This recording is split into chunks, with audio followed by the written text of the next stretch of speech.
So, when you hear the phrase workplace safety, what's the first thing that pops into your head? For a lot of us, it's probably rules, right? Restrictions, a long list of don'ts. But what if we've been looking at it all wrong? Today, we're going to flip that idea on its head and see safety not as a set of limits, but as the very thing that makes real progress possible. Protection is progress. Just let that sink in for a second. It's the central idea we're exploring, and it feels a little counterintuitive, doesn't it? I mean, we usually think progress is about moving fast, maybe taking a few risks.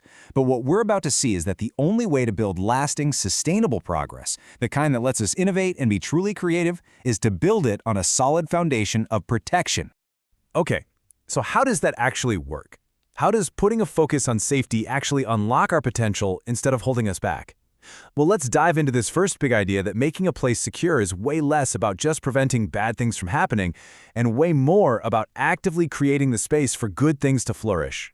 And it's pretty fitting that we're having this conversation around National Safety Day.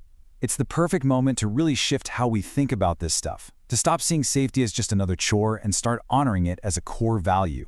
Because these aren't just abstract concepts. They are real, vital practices that protect and empower every single one of us. So let's try a new definition for workplace safety. It's not just about reacting to problems, preventing harm. It's about being proactive. It's about building that foundation. Think about it for a second. When people feel safe, what happens? They start to trust each other. And when they trust their team and their environment, they become resilient.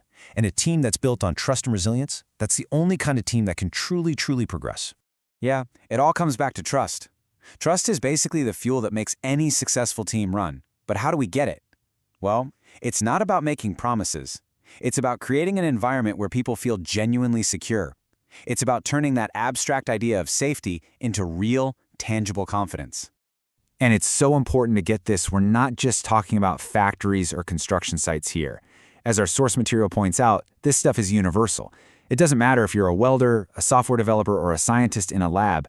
That fundamental feeling of security is what unlocks your best, most creative work.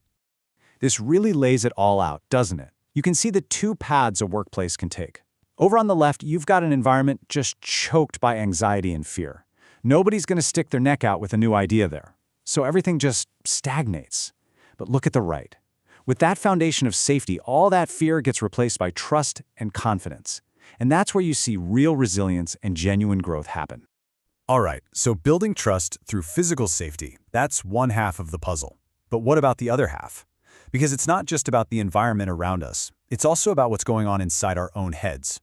It's about developing a mindset of awareness, a kind of mental shield that every single one of us can carry. I love how simple and powerful this is. Awareness is the shield.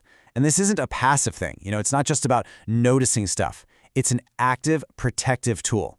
It's something each of us has the power to use every single day to protect ourselves and everybody around us. And this quote just nails it. It's that constant mindful awareness of looking out for ourselves and for each other that truly becomes our first and best line of defense. It's like we're all building this collective shield together to guard against the unexpected. So, we've talked about the why, that protection is what leads to progress. And we've talked about the how. It's through building trust and awareness. So that brings us to the what. What do we actually do with all this? Well, we turn it into a collective pledge, a shared promise we make to one another. And that word right there, together, that's the key. A shield is only as strong as the people who are holding it. This isn't something one person can do alone. It's a shared responsibility. It's a pledge that ties all of us to a common goal, protecting each other.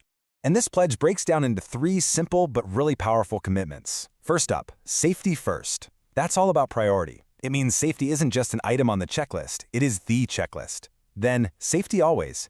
This one's about consistency. It can't just be a slogan for one day a year. It has to be the standard we live by every single day. And finally, safety forever. This is the big one. It's about commitment, weaving safety so deep into the fabric of our culture that it just becomes part of who we are. And really, that brings us right back to the heart of it all. We've seen how protection is the engine for progress, how that progress is built on a foundation of trust, and how it's all guarded by our collective awareness. So now, the only question left, the only one that really matters, is the one you see right here. How are you going to carry the shield, starting today?